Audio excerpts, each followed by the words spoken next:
പുലരിക്കായി മാറി മറയേണ്ടതോർത്ത്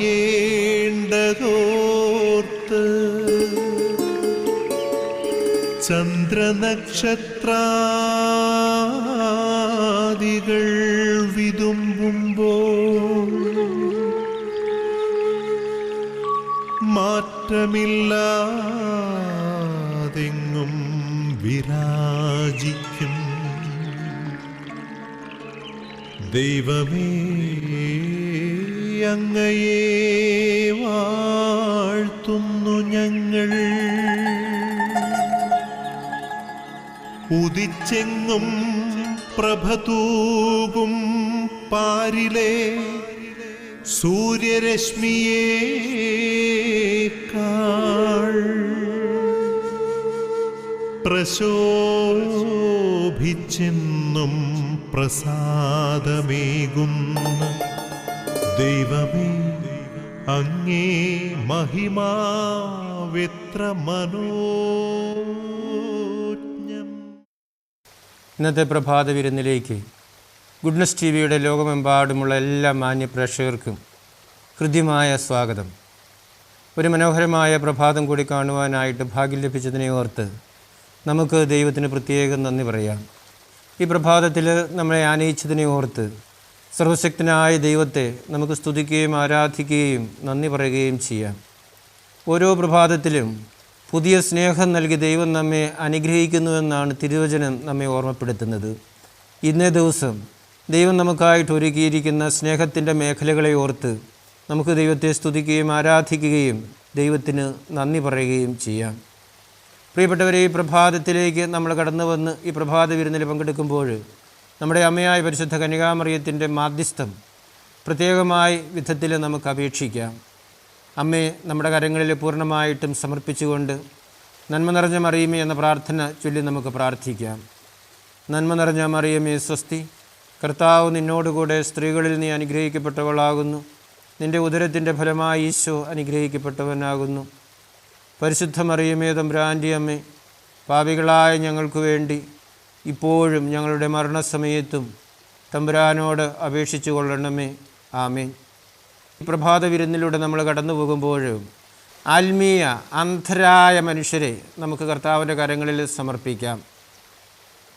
കർത്താവിൻ്റെ പ്രകാശം സ്വീകരിക്കുന്നതിനും ആ പ്രകാശത്തിൻ്റെ വഴിയിലൂടെ നടക്കുന്നതിനുമുള്ള കൃപ അവർക്കെല്ലാവർക്കും കൊടുക്കണമേ എന്ന് നമുക്ക് അവരെ എല്ലാവരെയും സമർപ്പിച്ച് പ്രത്യേകമായിട്ടും പ്രാർത്ഥിക്കാം. ഈശോയുടെ വചനം ശ്രവിക്കുന്നതിനായിട്ട് നമുക്ക് നമ്മെ തന്നെ ഒരുക്കാം. പരിശുദ്ധാത്മാവിൻ്റെ നിറവ്, അഭിഷേകം നമ്മുടെ എല്ലാവരുടെയും ജീവിതത്തിലുണ്ടാകുമ്പോഴാണ് വചനം ഗ്രഹിക്കുവാനും മനസ്സിലാക്കുവാനും ജീവിക്കുവാനും നമ്മുടെ ജീവിതത്തിൽ സാധിക്കുന്നത്. പരിശുദ്ധാത്മാവിൻ്റെ നിറവിനായിട്ട് നമ്മെ തന്നെ പൂർണ്ണമായിട്ടും സമർപ്പിച്ചുകൊണ്ട് നമുക്ക് ഇപ്പോൾ പ്രാർത്ഥിക്കാം.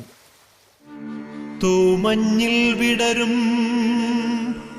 പുഷ്പസുഗന്ധമെത്രയോ ഹൃദ്യം, പരിമളത്തിനുറവയാം നറുസൗരഭ്യമാകട്ടെ ഞങ്ങളുമീ മണ്ണിൽ.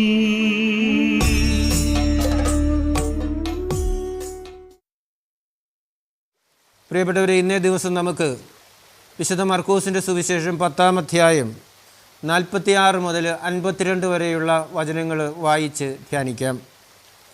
അവൻ ജെറീക്കോയിലെത്തി. അവൻ ശിഷ്യരോടും വലിയ ഒരു ജനാവലിയോടും കൂടെ ജെറീക്കോ വിട്ടുപോകുമ്പോൾ തെമേയൂസിൻ്റെ പുത്രനായ ബർത്തിമിയൂസ് എന്ന അന്ധയാചകൻ വഴിയരികിൽ ഇരിപ്പുണ്ടായിരുന്നു. നസ്രായനായ യേശുവാണ് പോകുന്നതെന്നറിഞ്ഞപ്പോൾ അവൻ ഉച്ചത്തിൽ വിളിച്ചു പറഞ്ഞു, ദാവീദിൻ്റെ പുത്രനായ യേശുവേ, എന്നിൽ കനിയണമേ. നിശബ്ദനായിരിക്കുവാൻ പറഞ്ഞുകൊണ്ട് പലരും അവനെ ശകാരിച്ചു. എന്നാൽ അവൻ കൂടുതൽ ഉച്ചത്തിൽ വിളിച്ചു പറഞ്ഞു, ദാവീദിൻ്റെ പുത്ര, എന്നിൽ കനിയണമേ. യേശു പെട്ടെന്ന് നിന്നിട്ട് പറഞ്ഞു, അവനെ വിളിക്കുക. അവർ അന്ധനെ വിളിച്ച് അവനോട് പറഞ്ഞു, ധൈര്യമായിരിക്കൂ, എഴുന്നേൽക്കുക, യേശു നിന്നെ വിളിക്കുന്നു. അവൻ പുറക്കും പായം ദൂരെ എറിഞ്ഞ് കുതിച്ചു ചാടി യേശുവിൻ്റെ അടുത്തെത്തി. യേശു ചോദിച്ചു, ഞാൻ നിനക്ക് വേണ്ടി എന്ത് ചെയ്യണമെന്നാണ് നീ ആഗ്രഹിക്കുന്നത്? അന്ധൻ അവനോട് പറഞ്ഞു, ഗുരു, എനിക്ക് കാഴ്ച വീണ്ടും കിട്ടണം. യേശു പറഞ്ഞു, നീ പൊയ്ക്കൊള്ളുക, നിൻ്റെ വിശ്വാസം നിന്നെ രക്ഷിച്ചിരിക്കുന്നു. തൽക്ഷണം അവന് കാഴ്ച ലഭിച്ചു. അവൻ യേശുവിനെ അനുഗമിച്ചു. പ്രിയപ്പെട്ടവരെ, ഇന്നത്തെ സുവിശേഷത്തിലൂടെ നമ്മൾ കടന്നു വരുമ്പോൾ ബർത്തമ്യൂസ് എന്ന ഒരു അന്ധന് കാഴ്ച കൊടുക്കുന്ന ഒരു സംഭവമാണ് നമ്മൾ വായിച്ച് കേട്ടത്.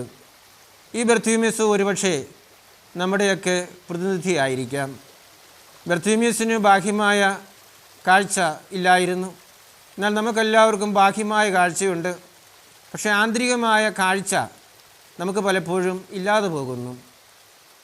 നമ്മുടെ ജീവിതത്തിലേക്ക് കടന്നു വരുമ്പോൾ ആത്മീയമായ കാഴ്ച ഇല്ലാത്തതിനാൽ പലതരത്തിലുള്ള പ്രതിസന്ധികളിലും പ്രയാസങ്ങളിലൂടെയും നമ്മൾ കടന്നു പോകേണ്ടി വരുന്നു. അതുവഴിയായിട്ട് മറ്റുള്ളവർക്ക് പലതരത്തിലുള്ള പ്രതിസന്ധികളും പ്രയാസങ്ങളും ഉണ്ടാക്കുന്നതിന് നമ്മൾ ഇടയായിട്ട് മാറുകയും ചെയ്യുന്നുണ്ട്. ഒരിക്കലും ഒരിടത്ത് ഒരു അന്ധനായിട്ടുള്ള മനുഷ്യൻ ജീവിച്ചിരുന്നു. അയാൾ ഭിക്ഷ യാചിച്ചാണ് ജീവിച്ചിരുന്നത്. വഴിയിൽ പോകുന്നവരൊക്കെ അദ്ദേഹത്തിന് ഭിക്ഷ കൊടുക്കുകയും ചെയ്തിരുന്നു. ഒരിക്കൽ ഒരു ജ്ഞാനിയായ മനുഷ്യൻ അതിലേ കടന്നുപോയി. അയാളോട് ഈ അന്ധനായ മനുഷ്യൻ ഭിക്ഷ യാചിച്ചു. അയാൾ പണം കൊടുക്കുന്നതിന് പകരം തുരുമ്പിച്ച ഒരു താക്കോലാണ് അദ്ദേഹത്തിന് കൊടുത്തത്. ഇത് കിട്ടിക്കഴിഞ്ഞപ്പോൾ ഈ മനുഷ്യന് ദേഷ്യമായി. അയാൾ പറഞ്ഞു, അന്ധനായ എനിക്ക് ഈ തുരുമ്പിച്ച താക്കോല് കിട്ടിയിട്ട് എന്ത് കാര്യം? അപ്പോൾ ഈ ജ്ഞാനിയായ മനുഷ്യൻ ചിരിച്ചുകൊണ്ട് അയാളോട് പറഞ്ഞു, ഇത് നിൻ്റെ ഹൃദയത്തിൻ്റെ ഇരുട്ടറകളെ തുറക്കുന്ന താക്കോലാണ്. നിൻ്റെ ഉള്ളിൽ ഒത്തിരി കഴിവുകൾ, സ്വരങ്ങൾ ശ്രവിക്കുന്നതിന്, മറ്റുള്ളവരുടെ കാലടികൾ കേൾക്കുന്നതിനൊക്കെയുള്ള കഴിവ് ദൈവം നിനക്ക് നൽകിയിട്ടുണ്ട്. ആ കഴിവുകൾ നീ ശരിയായ വിധത്തിൽ അറിഞ്ഞ് വിനിയോഗിക്കാനായിട്ട് തുടങ്ങിയാൽ നിനക്ക് ഭിക്ഷ യാചിക്കേണ്ട ആവശ്യം ഒരിക്കലും ഉണ്ടാവുകയില്ല എന്നും. ഈ ജ്ഞാനിയായ മനുഷ്യൻ്റെ ഉപദേശം കേട്ട് കുറച്ച് നാൾ കഴിഞ്ഞപ്പോൾ അയാൾ തൻ്റെ ഭിക്ഷ യാചിക്കുന്ന ആ സ്വഭാവം നിർത്തി നല്ല രീതിയിൽ ജീവിക്കുന്നതിനായിട്ട് ഇടയായി. ഇന്നത്തെ ഈ സംഭവത്തിലേക്ക് കടന്നു വരുമ്പോൾ ബർത്തമ്യൂസ് എന്ന യാചകന് ഈശോ കൊടുക്കുന്ന താക്കോല് ദൈവവിശ്വാസത്തിൻ്റെയും അതുപോലെ തന്നെ ദൈവത്തെക്കുറിച്ചുള്ള കേട്ടറിവിൻ്റെയും താക്കോലുകളാണ്. അതുകൊണ്ട് അവൻ്റെ ഹൃദയത്തിൻ്റെ ഉള്ളറകളെ തുറന്നപ്പോഴാണ് അവൻ്റെ ഉള്ളിലേക്ക് പ്രകാശം, കാഴ്ച ലഭിക്കുന്ന സാഹചര്യം അവന് ഉണ്ടായത്. ഈ സുവിശേഷത്തിലൂടെ നമ്മൾ കടന്നു പോകുമ്പോൾ 3-4 കാര്യങ്ങൾ നമുക്ക് ചിന്തിക്കേണ്ടതായിട്ട് ഉണ്ട്. ഒന്നാമതായിട്ട് തടസ്സങ്ങളെ മാറ്റുന്ന വിശ്വാസം ഇവനിൽ നമുക്ക് കാണാൻ സാധിക്കും. ഈശോ ജെറിക്കോയിലൂടെ ജെറുസലേമിലേക്ക് കടന്നു പോകുമ്പോൾ ധാരാളം ആളുകൾ ചുറ്റുമുണ്ടായിരുന്നു. ആ വഴിയരികിൽ ഇരുന്നു കൊണ്ട് ഇവൻ വിളിച്ചപേക്ഷിക്കുകയാണ്, യേശുവേ, ദാവീദിൻ്റെ പുത്ര, എന്നിൽ കനിയണമേ എന്ന്. പലരും അവനെ നിശബ്ദനാക്കാനായിട്ട് ശ്രമിച്ചു. എന്നാൽ അതിനേക്കാളൊക്കെ ഉച്ചത്തിൽ, ഉയർന്ന സ്വരത്തിൽ അവൻ വിളിച്ചപേക്ഷിക്കുകയാണ്, ദാവീദിൻ്റെ പുത്രനായ യേശുവേ എന്ന്. നമ്മുടെയൊക്കെ ജീവിതത്തിലേക്ക് കടന്നു വരുമ്പോൾ പ്രധാനമായിട്ടും പ്രാർത്ഥനാ ജീവിതത്തിൽ ഒത്തിരി തടസ്സങ്ങൾ നമുക്കുണ്ടായെന്ന് വരാം. മറ്റുള്ളവർ നമ്മെ നിരുത്സാഹപ്പെടുത്തിയെന്ന് വരാം. നമുക്ക് യാതൊരു ഇൻട്രസ്റ്റിൽ നിന്ന് വരാം. പ്രാർത്ഥന നമുക്ക് ഒരു അനുഭവം ആയിട്ട് മാറുന്നില്ലാത്ത സാഹചര്യങ്ങളൊക്കെ നമ്മുടെ ജീവിതത്തിൽ ഉണ്ടായെന്ന് വരാം. പ്രാർത്ഥിച്ചിട്ട് ഒരു ഗുണവും ഫലവും ലഭിക്കുന്നില്ലല്ലോ എന്ന ചിന്തയുമൊക്കെ നമ്മുടെ ഉള്ളിലേക്ക് കടന്നു വരാം. തടസ്സങ്ങൾ നമ്മുടെ ജീവിതത്തിൽ ഉണ്ടായെന്ന് വരും. അപ്പോൾ ആ തടസ്സങ്ങളെയൊക്കെ അതിജീവിക്കുന്നതിനായിട്ടുള്ള ഒരു വിശ്വാസം നമ്മുടെ ജീവിതത്തിൽ ഉണ്ടെങ്കിൽ മാത്രമേ ഉള്ളൂ ഈ തടസ്സങ്ങളെയൊക്കെ അതിജീവിച്ചു കൊണ്ട് പോകുന്നതിനായിട്ട് സാധിക്കുകയുള്ളൂ. തടസ്സങ്ങളെ അതിജീവിച്ചു കഴിഞ്ഞപ്പോഴാണ് യേശുവിന് അവൻ്റെ സ്വരം കേൾക്കുന്നതിനുള്ള സാഹചര്യം ഉണ്ടാകുന്നത്. നമ്മുടെ ജീവിതത്തിലെയും തടസ്സങ്ങളെ മാറ്റുന്നതിനുള്ള ഒരു ശ്രമം, മറ്റുള്ളവർ നമ്മളെ തടസ്സപ്പെടുത്തിയാൽ അതിനെ അതിജീവിക്കുന്നതിനുള്ള ശക്തി നമുക്കും നമ്മുടെ ജീവിതത്തിൽ വേണം എന്ന് ഇന്നത്തെ സുവിശേഷത്തിലൂടെ ഈശോ നമ്മെ ഓർമ്മപ്പെടുത്തുന്നുണ്ട്. രണ്ടാമതായിട്ട് യേശു അവനെ വിളിക്കുന്നു എന്ന് പറഞ്ഞപ്പോൾ അവനവൻ്റെ പുറംകുപ്പായം ഉപേക്ഷിച്ചുകൊണ്ട് യേശുവിൻ്റെ അടുത്തേക്ക് ഓടിപ്പോവുകയാണ്. ഒരു അന്ധനെ സംബന്ധിച്ചിടത്തോളം അവന് ഏറ്റവും പ്രധാനപ്പെട്ടത് ആ പുറംകുപ്പായമാണ്. അവൻ്റെ സുരക്ഷിതത്വത്തിൻ്റെ, സംരക്ഷണത്തിൻ്റെ ഒരു അടയാളമാണ് ആ പുറംകുപ്പായം. ആ പുറംകുപ്പായം ദൂരെ എറിയുന്നതിനായിട്ട് അവൻ തയ്യാറായി. നമ്മുടെ ജീവിതത്തിൽ പലതരത്തിലുള്ള സുരക്ഷിതങ്ങളിലും പല കാര്യങ്ങളിലുമൊക്കെ ആശ്രയിച്ചാണ് നമ്മൾ പോകുന്നത്. അതിനെയൊക്കെ നമ്മൾ ഉപേക്ഷിച്ചാൽ മാത്രമേ ഉള്ളൂ യേശുവിൻ്റെ അടുത്തേക്ക് നമുക്ക് ഓടിയെത്തുന്നതിനായിട്ട് സാധിക്കുകയുള്ളൂ എന്നുള്ളതാണ്. നമുക്ക് പരിശോധിച്ച് നോക്കാം. നമ്മുടെ ജീവിതത്തിലേക്ക് കടന്നു വരുമ്പോൾ അഹങ്കാരത്തിൻ്റെ, അതുപോലെ തന്നെ നെഗളത്തിൻ്റെ, അതുപോലെ തന്നെ സമ്പത്തിൻ്റെ ഒക്കെയുള്ള പലതരത്തിലുള്ള പുറംകുപ്പായങ്ങൾ കർത്താവിൻ്റെ അടുത്തേക്ക് ചെല്ലുന്നതിന് നമുക്ക് തടസ്സമായിട്ട് നമ്മുടെ ജീവിതത്തിൽ നിൽക്കുന്നുണ്ടായിരിക്കാം. ഈ തടസ്സങ്ങളെയൊക്കെ എടുത്ത് ഉപേക്ഷിച്ച് കളഞ്ഞാൽ മാത്രമേ ഇതാ കർത്താവിൻ്റെ അടുത്തേക്ക് ചെല്ലുന്നതിനായിട്ട് നമുക്ക് സാധിക്കുകയുള്ളൂ. മൂന്നാമതായിട്ട് ഈശോ അവനോട് ചോദിക്കുന്നു, ഞാൻ നിനക്ക് വേണ്ടി എന്ത് ചെയ്യണമെന്നാണ് നീ ആഗ്രഹിക്കുന്നത്? അവൻ്റെ ആഗ്രഹമാണ് ഈശോ ചോദിക്കുന്നത്, ഈശോയുടെ ആഗ്രഹമല്ല അവന് കൊടുക്കാനായിട്ട് ഈശോ തയ്യാറാകുന്നത്. അപ്പോൾ അവൻ പറയുകയാണ്, എനിക്ക് കാഴ്ച ലഭിക്കണം.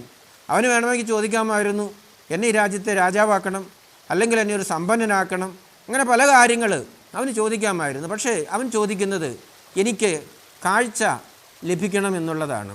അതെ, ആ കാഴ്ച ലഭിക്കണമെന്ന് ചോദിച്ചപ്പോൾ ഈശോ അവന് കാഴ്ച കൊടുത്തുകൊണ്ട് അവനെ അനുഗ്രഹിക്കുകയാണ് ചെയ്യുന്നത്. ഇതാണ് നമ്മൾ ചോദിക്കുന്നത്.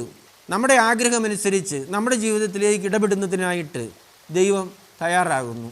ഇങ്ങനെ കാഴ്ച കിട്ടിയ ഈ മനുഷ്യൻ അവനൊരു തീരുമാനമെടുക്കുകയാണ് യേശുവിനെ അനുഗമിക്കുന്നതിനായിട്ട്. അവനവൻ്റെ വീട്ടിലേക്ക് പോകാനോ കൂട്ടുകാരുടെ അടുത്തേക്ക് പോയി തനിക്ക് ലഭിച്ച ഈ കാഴ്ചശക്തിയെക്കുറിച്ച് സാക്ഷ്യപ്പെടുത്താനോ ഒന്നുമല്ല അവൻ തയ്യാറായത്. അവൻ യേശുവിനെ പിൻചെല്ലുവാനായിട്ട് തയ്യാറായി. കാരണം യേശു ആരാണെന്ന് അവൻ മനസ്സിലാക്കി. യേശുവിലുള്ള ആ വിശ്വാസത്തിൽ കൂടുതൽ അടി കുറച്ച് കഴിഞ്ഞപ്പോൾ അവൻ യേശുവിനെ പിൻചെല്ലുവാനായിട്ട് തയ്യാറാവുകയാണ് ചെയ്യുന്നത്. മറ്റ് കാഴ്ചയുള്ളവർക്ക് ലഭിച്ച ആ അറിവിനേക്കാളൊക്കെ ഉൾക്കാഴ്ചയേക്കാൾക്ക് ഉപരിയായിട്ട് അന്ധനായ മനുഷ്യന് കൂടുതലായിട്ട് ഉൾക്കാഴ്ച ഇവിടെ ലഭിക്കുന്നതായിട്ടാണ് നമുക്ക് കാണുന്നതിനായിട്ട് സാധിക്കുന്നത്. പ്രിയപ്പെട്ടവരെ, ഈ അന്ധനെ നമുക്ക് നമ്മുടെ ജീവിതത്തിൽ ഒരു മാതൃകയായിട്ട് സ്വീകരിക്കാം. ഈ അന്ധനെ പോലെ വിശ്വാസത്തോടെ യേശുവിനെ സമീപിക്കുവാനും അവനിൽ നിന്ന് അനുഗ്രഹങ്ങൾ ചോദിച്ചു വാങ്ങുവാനും അവനെ അനുഗമിക്കുവാനും നമുക്കും നമ്മുടെ ജീവിതത്തിൽ ശ്രമിക്കാം. ആബാ പിതാവേ, സ്നേഹാഗ്നിയാൽ ജ്വലിക്കട്ടെ മക്കളാ ഞങ്ങളെല്ലാം.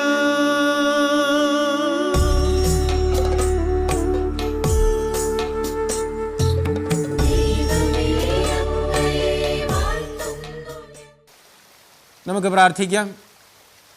പിതാവും പുത്രനും പരിശുദ്ധാത്മാവുമായ ത്രിത്വൈക ദൈവം നമ്മെ എല്ലാവരെയും സമൃദ്ധമായിട്ടും ഇന്നേ ദിവസം അനുഗ്രഹിക്കട്ടെ.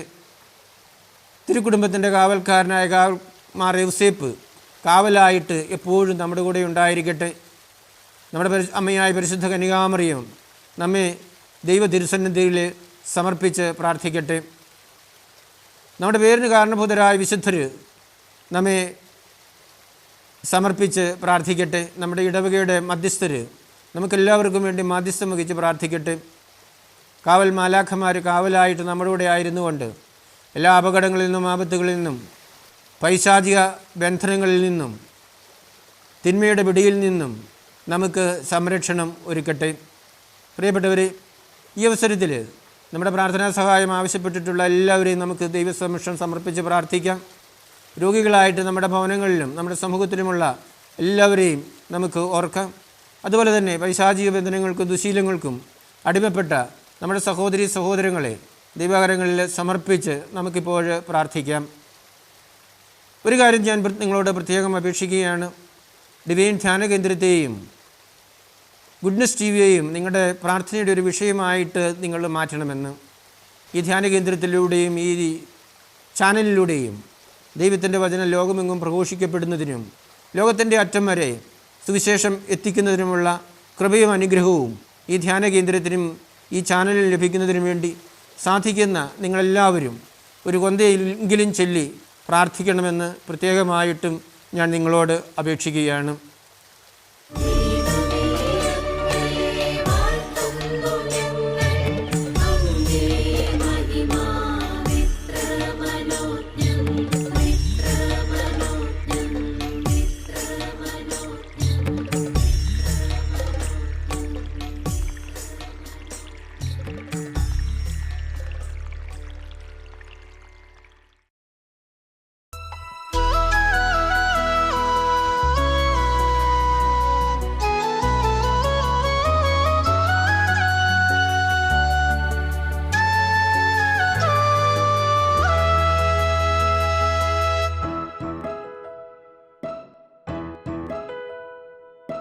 തിരുസഭതൻ പ്രഭചൊരിയും മാണിക്യമേ, പുത്തൻ ചിറയിൽ വിരിഞ്ഞ പൊൻതാരമേ.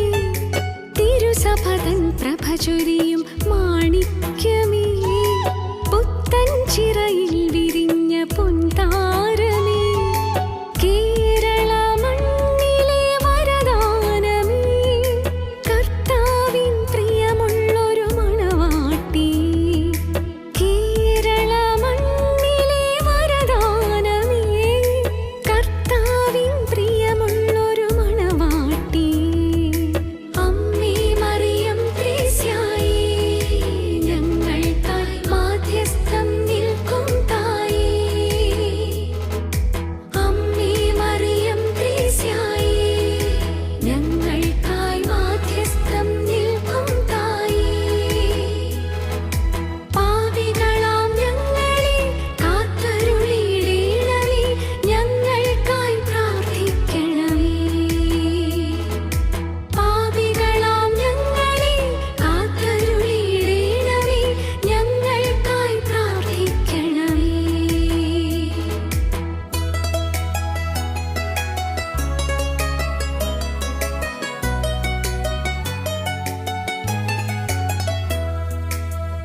സഹനങ്ങളേറെ നിറയുന്ന നാളിൽ സഹചരോടൊന്നു ചേർന്നു പ്രാർത്ഥിച്ചിടുവാനായി.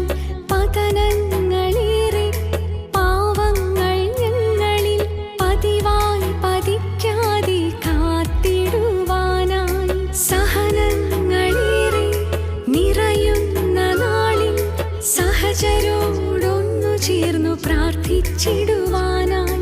പതനങ്ങളേറെ പാവങ്ങൾ ഞങ്ങളിൽ പതിവായി പതിക്കാതെ കാത്തിടുവാനായി. പഞ്ചക്ഷതധാരിയാം മറിയം ത്രേസ്യായി ഞങ്ങൾക്കായി പ്രാർത്ഥിച്ചിടണേ. പഞ്ചക്ഷതധാരിയാം മറിയം ത്രേസ്യായി ഞങ്ങൾക്കായി പ്രാർത്ഥിച്ചിടണേ.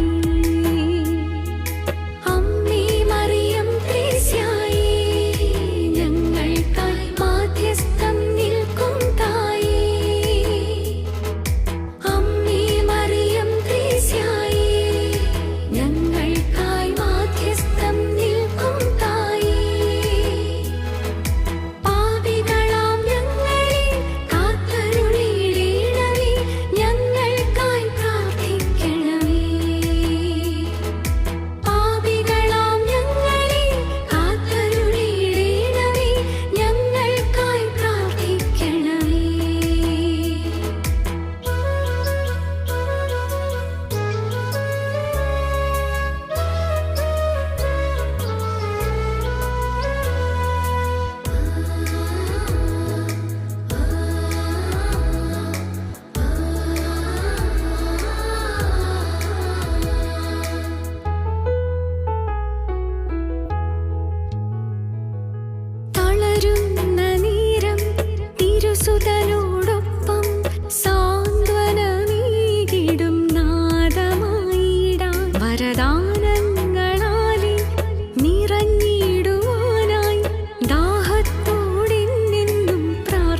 കർത്താവിൻ്റെ ആശീർവാദം സ്വീകരിക്കുന്നതിനായിട്ട് നമുക്ക് നമ്മുടെ ശിരസ് നമിക്കാം.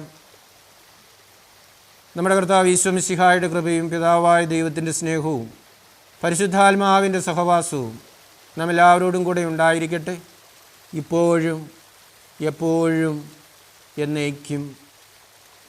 പ്രിയപ്പെട്ടവരെ, ഈ പ്രഭാത വിരുന്നിൽ എന്നോടൊപ്പം പങ്കുചേർന്ന നിങ്ങൾക്കെല്ലാവർക്കും ഹൃദയപൂർവ്വം ഞാൻ നന്ദി പറയുകയാണ്.